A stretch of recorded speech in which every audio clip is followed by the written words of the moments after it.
Western states can litigate these things. There's an idea that you could just say, okay, screw it. We're not going to try to preserve the legal structure we've been in. We're going to say, well, okay, you say there's no danger, so that means you're leaving it aside. States can then take control. Making that decision would create federal lawsuits. There are people who could then try to sue to block states from even taking any action at all. That relationship between state and federal authority over an issue is a potentially Supreme Court, a constitutional issue, and that can get really complicated. And especially with the Supreme Court, that's a challenge. I grew up playing soccer in Southern California at a time when smog was often thick enough to make my chest hurt. And then environmental protections originated by California Republicans like Richard Nixon and Ronald Reagan began to clear the air. A federal response was critical because cleaning up pollution from tailpipes and smokestacks took a concerted effort across the country, rather than piecemeal rules from various cities, counties, and states that made it difficult for companies to follow along. Our environmental challenges now go beyond clean air to the broad, existential threats of climate change that's well validated by scientists. So what happens when the federal government makes climate denial its official policy and walks away from regulating the environment? Because that's what's happening now in this bizarro world where scientific consensus and popular agreement don't count, and where the relationship between federal and state governments gets scrambled. Why? Because the Environmental Protection Agency, or the EPA, has announced it will reverse what's called an endangerment finding on greenhouse gases, the legal backbone of federal climate action. By concluding based on substantial evidence that greenhouse gases were at the root of many problems, the EPA was able to enforce limits to emissions. Has that come with costs to industry? You bet. Were those costs justified by improvements to emissions? Absolutely. Relaxing the endangerment finding is a direct threat to clean air, public health, and environmental resilience, especially on the West Coast.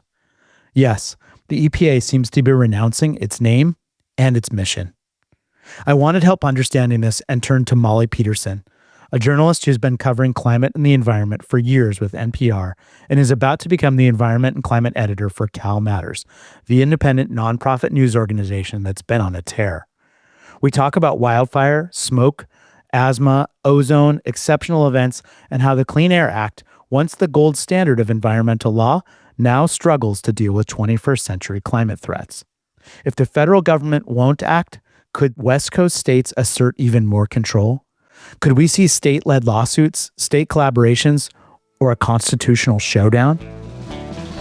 Welcome to Pacific Time, where we're asking what happens if the West Coast has to lead the way again.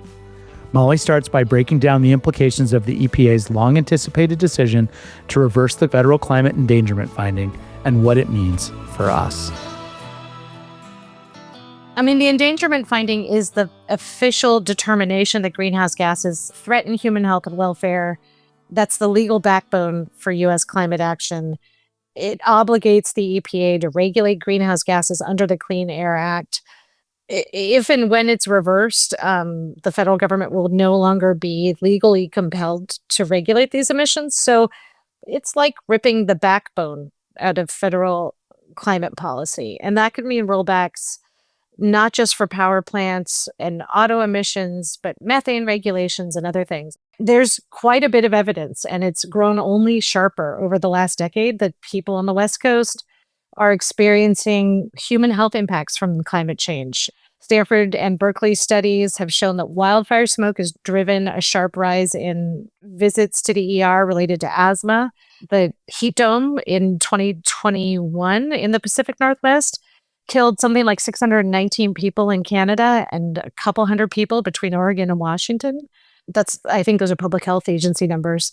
Valley fever in the Central Valley doubled when there was a drought in 2014. So the 2014 to 2018 period, there was this dramatic increase in valley fevers that spread through a fungus. And there was this dramatic increase in airborne dust exposure that particularly affected vulnerable communities. And then places like Tacoma, Long Beach, Richmond, places near refineries, near ports, have high asthma rates, and wildfire smoke and heat make that worse.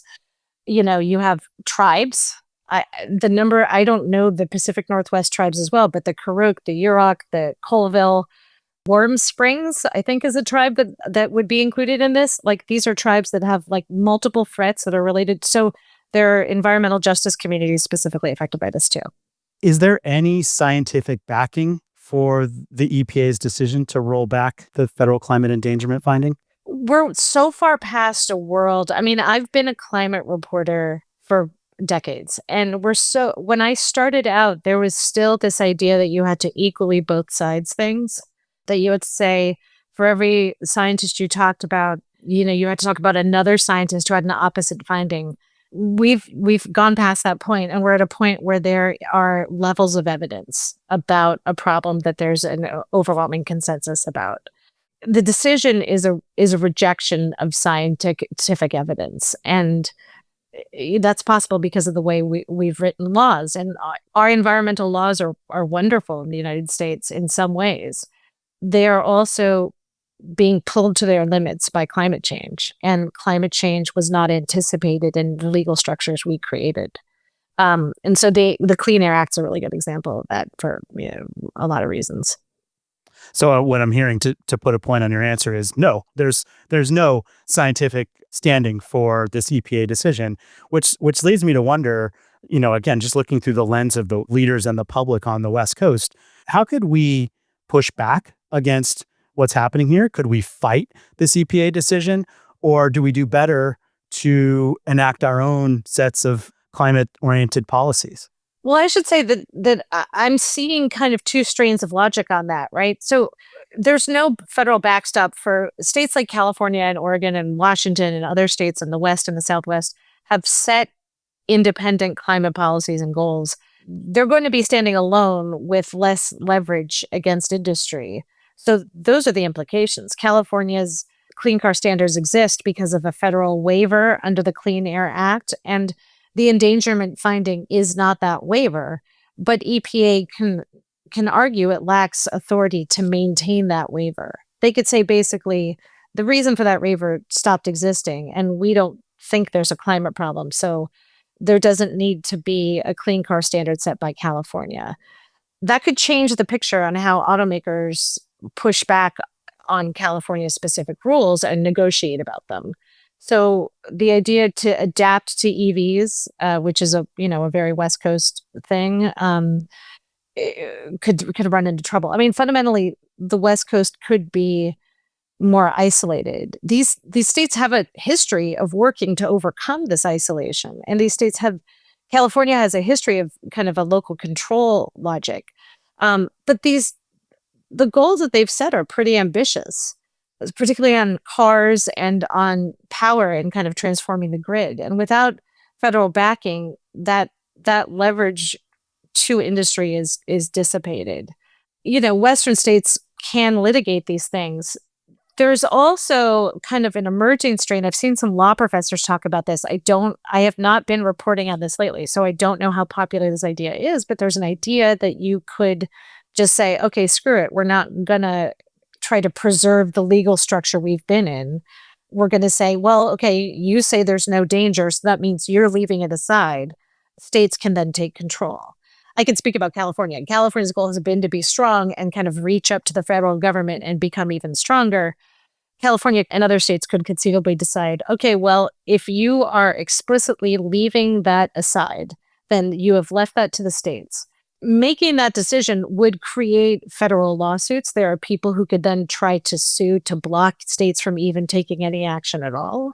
That relationship between state and federal authority over an issue is a potentially Supreme Court or constitutional issue, and that can get really complicated. And especially with the Supreme Court, that's a challenge. Let's rewind a little bit just to explain a few concepts for people who are less familiar, i.e. me, about climate policy.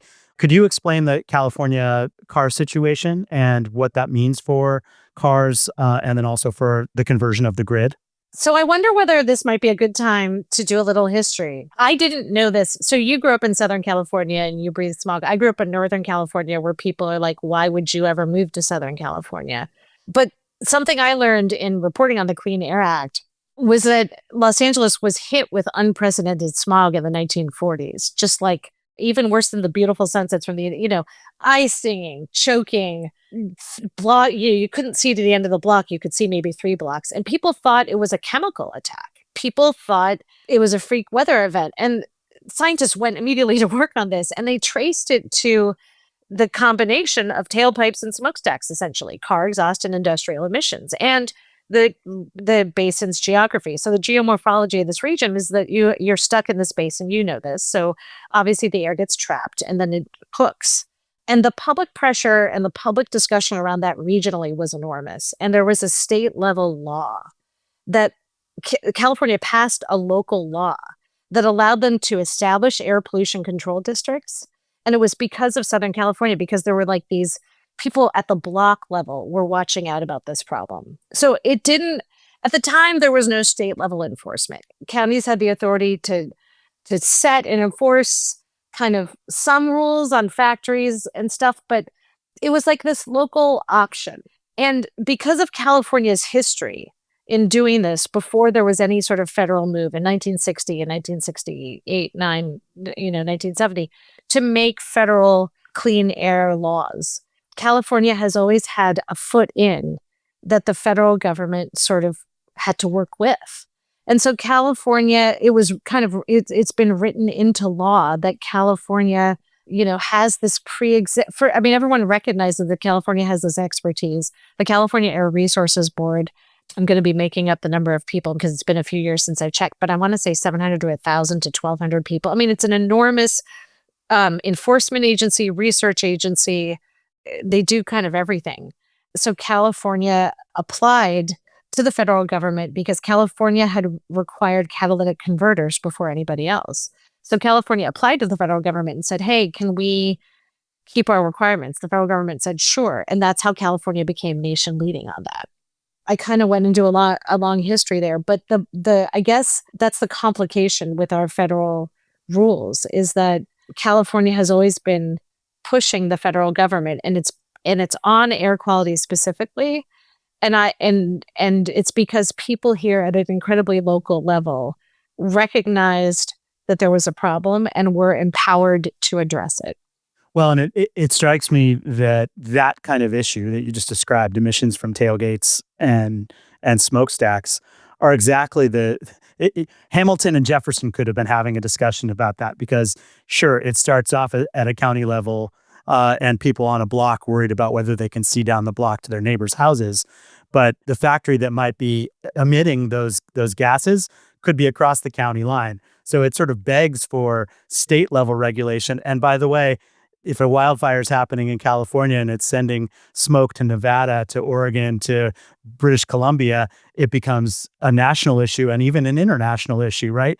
So it sort of further underscores why the EPA evacuating climate as an issue makes no logical sense whatsoever, right? So I did a lot of reporting around the Clean Air Act and around this phenomenon called exceptional events. And exceptional events is, again, backing up to the top level, the Clean Air Act essentially put a dome over every major metropolitan area and said, within this dome, you have to regulate to meet these federal standards for these criteria pollutants, right? That's a difficult problem that did not anticipate that basically thought of addressing stationary sources. What people were really worried about were smokestacks in the Northeast, steel industry. This is what people were really, really concerned about. These very visible, very noxious, very urban problems. That's also where all of our air monitoring is federally. So we don't do as good a job of monitoring air quality, particularly in the wildland-urban interface and wildland areas, because that's not where our head was at when we were building our system about this. We put domes over all of these places and said, okay, you are the regional authorities and you figure out how to make everybody meet the standards to make people safe from airborne lead, from airborne particulate, from ozone, right? Noticed as reporters who were covering a lot of wildfires is that we were running into a lot of air pollution problems. And sometimes we'd run into those problems and heat at the same time. But Stanford scientists noticed this problem and they started looking at the data. And the fastest growing source of particulate matter, PM 2.5, which is the very small pieces of particulate matter that are related to wildfire over longer distances, and ozone are wildfires. And so wildfires you're right, don't know borders. I mean, air quality doesn't know borders. And we started seeing that problem in the Northeast too. I mean, there's all kinds of reasons why things transcend borders. So the federal government had invented, and this was meant to just sort of help people with accounting, because this wasn't the big problem. Forest fires were not the big problem in the 1960s, 70s, and 80s. So they said, okay, well, you could apply and you could get basically a permission slip. This is an exceptional event. This is an exception. That's not what wildfires are anymore. But we started tracking how these exceptional events work. And yes, this year there's a lot of concern about Canada and stuff coming down from Canada, particularly to the East Coast. But California is an enormous source of pollution to the rest of basically the West. And when you think about the way air moves over the continent, that could in some cases be places like Idaho, places like Nevada.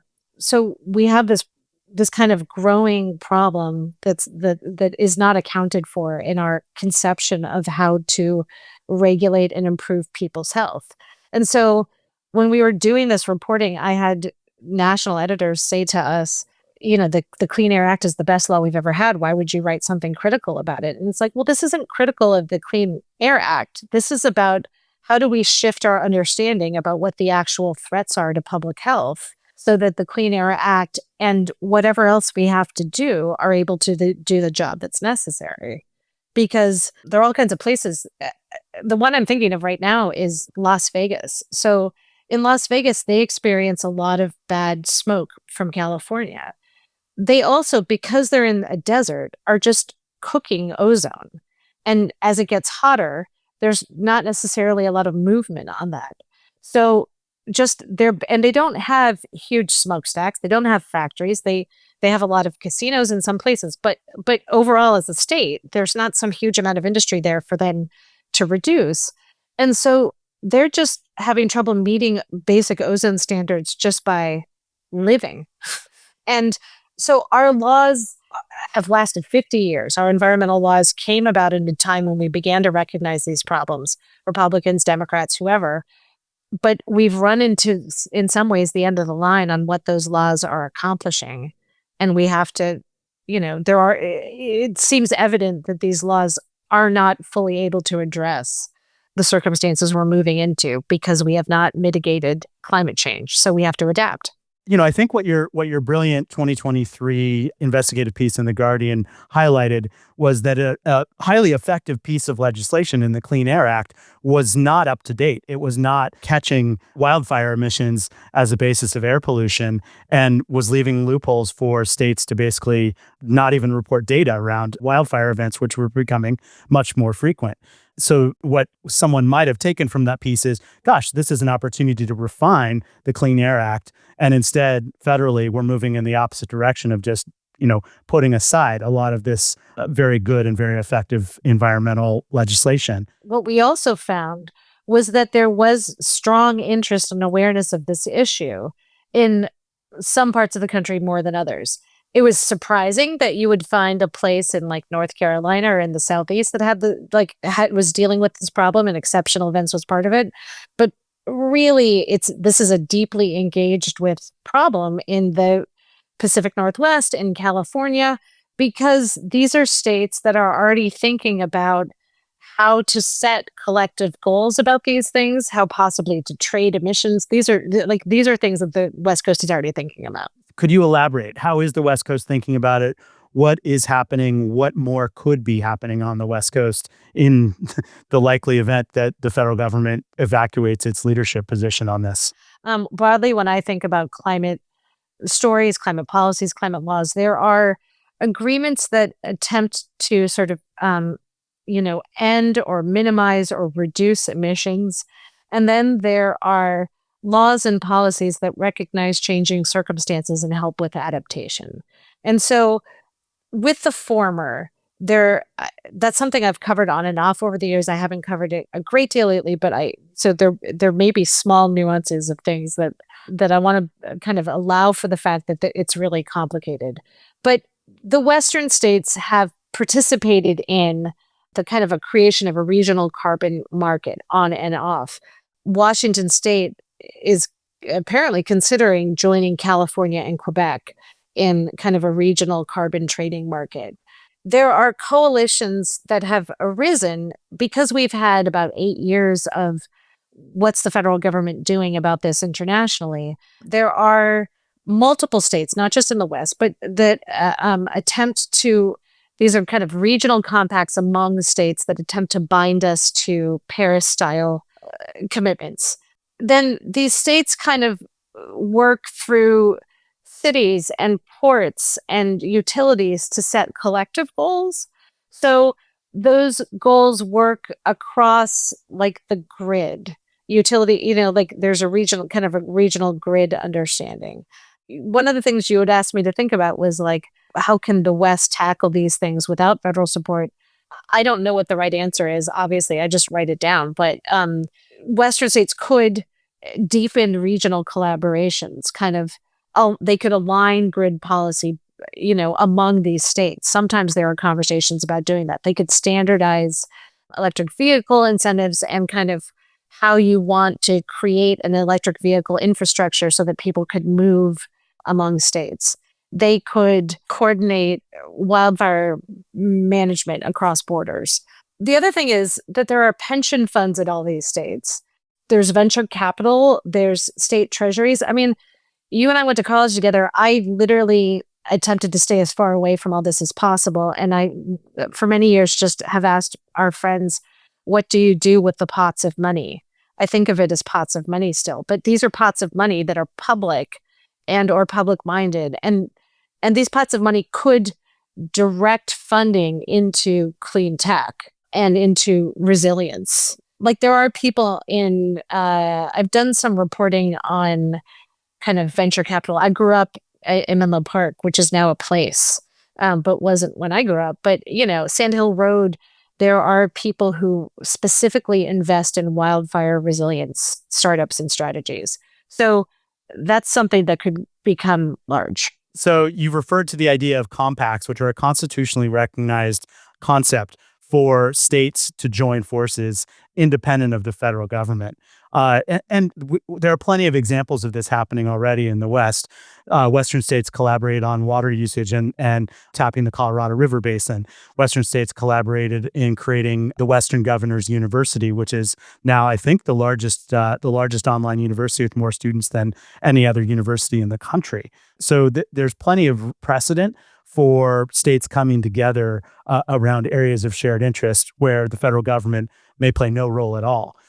So I think there's reason to believe that this could happen. And, it's interesting that you refer to the kind of wildfire technology examples. One friend of mine from grad school is the CEO of a company that's doing exactly that, that their angle is firefighters see pictures of where fire is happening. That doesn't help them fight fires. What they need is indications of direction. And that's the application of AI based on data about wind patterns and weather patterns so that they can position the trucks. And even better, it tells fire departments and insurance companies what areas need to be taking proactive protections against the possibility of fire. So it attempts to try and solve the insurance problem as well by saying, hey, if we harden areas in these neighborhoods, their risk of being burned out is a lot lower. So anyway, I think there are plenty of examples there. Well, I was going to say earlier this summer, there's a conference apparently every year called the Future and Review Conference that's run by this small, I'd call it a private news service called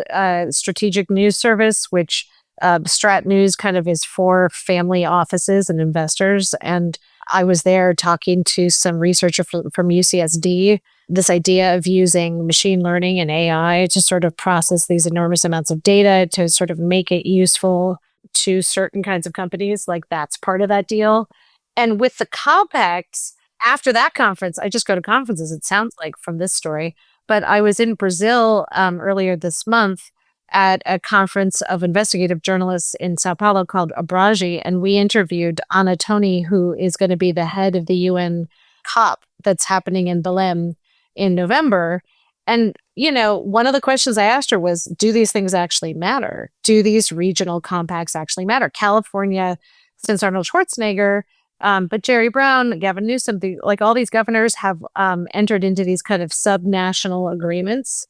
She basically said sometimes they do matter, that that it's not just that they're persuasive, but sometimes they have teeth. And it tends to be the case that California has in the past written itself some agreements that have some sort of meaningful follow-up. And at the very least, these compacts enable them to have relationships where they're sharing information. So even if they're not able to, this happens in the non-climate space too, and in the non-Western space, like RGGI in the Northeastern United States, they trade credits related to pollution. There's like a good neighbor rule, and there are all these kind of air pollution things. But yeah, this is a particularly kind of the Western states have kind of come together and are at the very least sharing information, which is one of your many kind of layers of engagement on that. Yeah. Wildfire is just a classic tragedy of the commons, right? Any one neighborhood, any one city, any one state could say, we're going to just solve this for ourselves, but we have to collaborate because it affects people beyond our borders, right? And so I can imagine people in the Northeast saying, yeah, around air pollution, it's in everybody's interest to be good neighbors and to share information and to lend resources and things like that.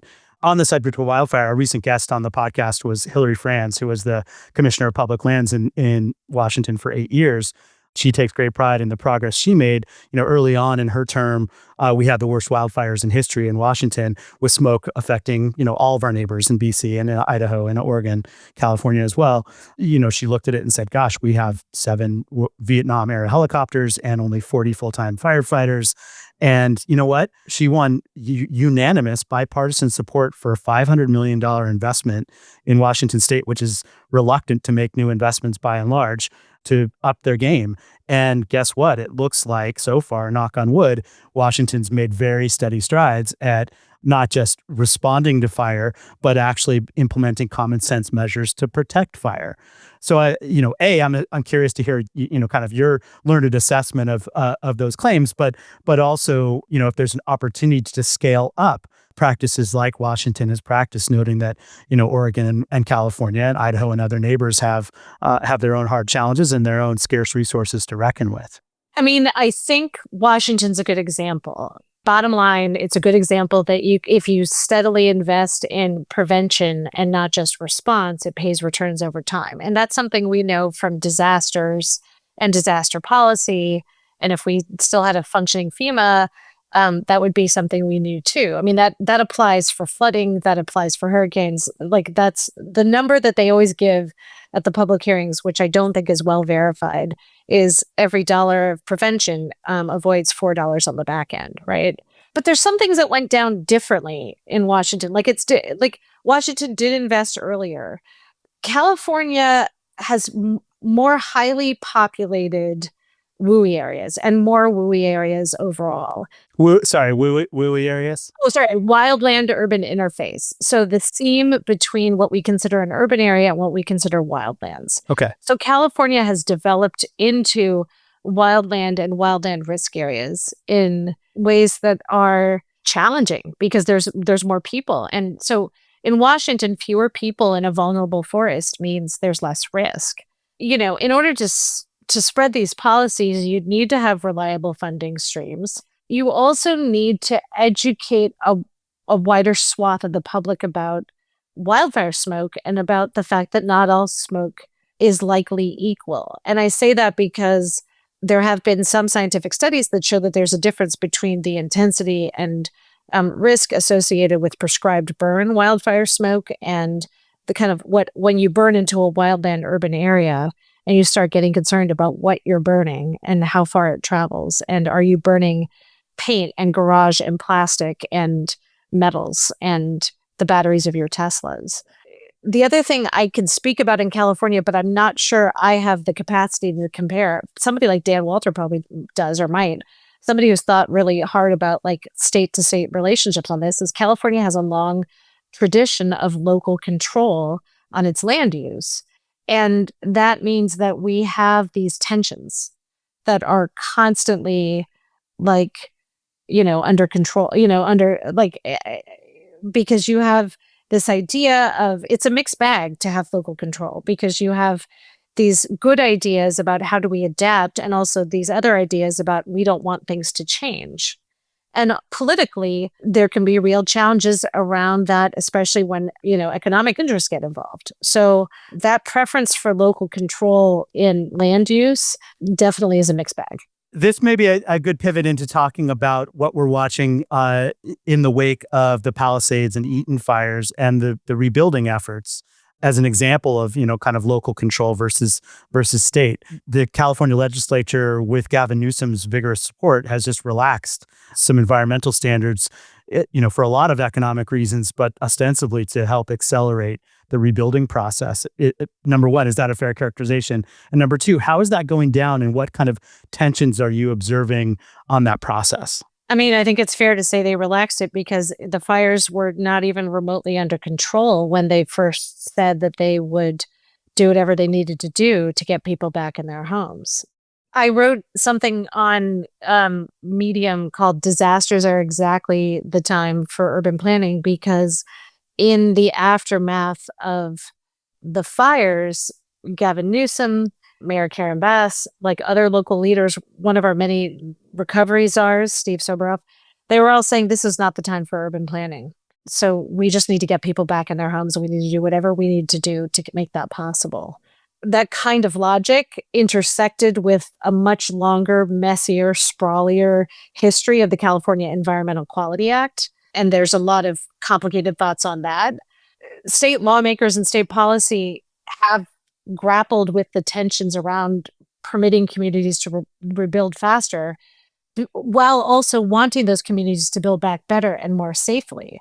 That means creating fire-safe communities. We talked about California has more miles of wildland-urban interface than a place like Washington. But that means also California has more communities that are making choices, sometimes to state standards, sometimes to their own standards, about what it means to be fire safe, how you build safely. And it's only recently that there's been more discussion about kind of the zero zone, the immediate zone around the house, and what those things can be. Politically, obviously, lawmakers want to support people, displaced people returning home, and help a local economy stabilize. But when you relax CEQA and other standards, you're letting people rebuild in risky zones with less scrutiny of the long-term risks. California has an incredibly complicated relationship with its insurance industry. Perhaps not surprising, we do this with the National Flood Insurance Program, that after a flood, they can't drop people immediately after a flood. California is doing that with wildfires, but then it wants to extend that period because it takes people longer to rebuild after a wildfire. So we are effectively making it difficult to price risk correctly in the marketplace. And I say this despite the fact that I'm a homeowner, and when these bills go up 22 to 56% or whatever it is, that I'm one of the people who feels that pinch. I think what you're saying, Molly, is, look, you and I have been in these communities. We've been in the Palisades and the Eaton community, and we, all the empathy in the world for families that just want to get back there as soon as they possibly can. And yet, if it's just build, baby, build and go right back, well, we're recreating the same problems that led to the disaster, and not taking a chance to say, how does that community adapt to what the city needs, and considers things like economic inequality as well, not to mention the price of insurance and whether it's even possible to get insurance if they rebuild houses that are likely to burn again. So it's a really tough one to navigate, isn't it? The trade-off is between speed and sustainability. Nothing is pure. Everything is really complicated. And we are well beyond a place where the insurance market is functioning correctly. We already, homeowners already get home insurance from what I think they're called non-listed insurance companies that are not part of the state's guarantee plan. So that's a standard thing that people do. When I bought this house, for example, Lloyd's of London was not even writing in this neighborhood. The state fire insurance plan for wildfire areas is just skyrocketing. It's booming, and we don't have enough money to cover all those losses when they happen. So it's a really complicated thing. This moment, I mean, I worry and do not know the answer to, but I worry very much about the fact that we might be missing this moment in California. Gavin Newsom loves to talk about meeting the moment. I've been listening to him say that for 5 years now. The minute the long flames were on the houses in the Palisades and in Altadena was the minute we probably needed to be thinking about how we do things safely the next time. I don't know that all of those opportunities are being taken correctly. People in the Palisades now are very concerned about density. They're very concerned about retaining the single family character of their homes. That's already a freighted conversation in the rest of the state related to climate change, related to sprawl, related to fire risk. And yet there's an emotional component to this because some people have suffered more than others. And so that emotional component, one, I think has let some misinformation come into the conversation, and two, clouds people's ability politically to talk about this in an honest fashion. So if you were setting the climate agenda for the West Coast, what are the top 5 issues you'd put on it? And how would you recommend policymakers navigate this sort of idea of the trade-off between sustainability and speed, this concept of meeting the moment and kind of recognizing that the opportunity has to present itself to make real progress on something? How would you construct that agenda? I mean, the climate agenda is constructing itself. We just have to pay attention to what is happening. From my adult life, California passed its landmark greenhouse gas regulation law almost 20 years ago. For most of my reporting career, there has been some policy attempt to stop the forward progress of climate change, to adapt to climate change, to mitigate the impacts of climate change. It used to be that there was the luxury of having a question about whether any of these things would exist. It has become evident in the public conversation across political borders that it's more about how do you invest in all 3 of them and at what levels. You have the acute growing problem of wildfire and smoke adaptation. So that means figuring out, do you want to have aggressive prescribed fire policies? Do you want to improve your housing codes to make them resilient? Do you want to be ready for air quality indoors? Because you think about the fact that the Clean Air Act and the EPA has never touched air quality indoors. And how you might create safe places for people to be, that their health is not at risk, is potentially indoors, which is a stark thing. Then there are these classic challenges, like the water resilience you talk about, right? Like how do you adapt to a shrinking snowpack, groundwater management, reservoirs, how do you share water? Because water, whatever our traditional boundaries of water are, you see this in the Colorado River Basin, that's all shifting. And then you have another continuing classic challenge of like clean energy. How do you build that out? Have you permitted what you can permit in a place where it makes sense to permit it? How is your transmission lines in particular? How do you do that while you also respect environmental concerns in deserts, environmental justice concerns around tribes? We have a bumpy transition underway with decarbonizing transportation. In California in particular, this is a recent stuff. I've done some reporting on this recently. We're closing refineries. Refineries are closing because they don't want to operate in California, because there may not be product for them to operate with. That means that gas prices might go up, and California is figuring out the political push and pull of that. So it's a bumpy transition. Questions around harmonizing EV incentives, what charging infrastructure to use, what transit helps across a region. And then I would say there's a lens around all of this around equity and health. So this is all a health problem now. Climate change is in every single story. Climate change is in, it's been many years that I have taken my liberties to cover, if I want to, you can cover finance, you can cover transportation, you can cover housing, but health is a real thing. And it's not just a lens for the issues of wildfire, smoke, and energy, and transportation and water. It's also, how do we think about frontline communities And on farm workers, low-income neighborhoods and ports, tribal nations. How do these communities not get real benefits from climate investments or protections from pollution? Because we're already leaving people behind. And that's a justice and inequity issue that is not always well documented, but is real. And it is geographic, it is economic, it is sometimes racial or tribal, but is definitely geographic and economic. And so it affects a lot of people.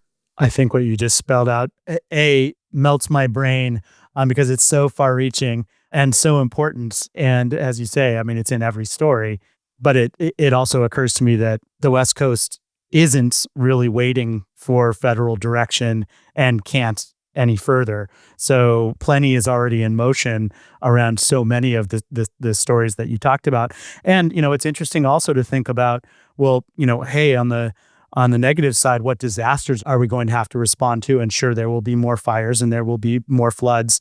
There will be more scientifically baseless rulings from the Trump administration. Will respond to those.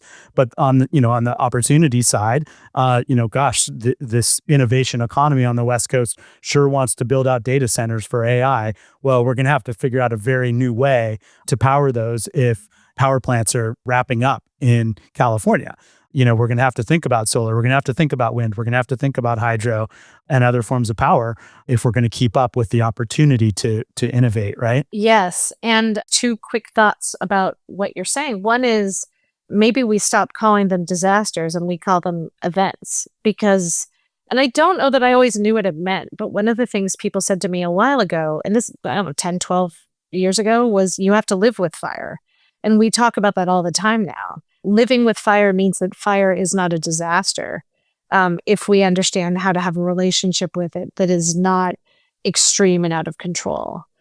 So that's part of it. The other thing I want to say is that I started my career at national public radio, but I've been working in local media. And even now I'm about to start working at Cal Matters, which is a state level news organization.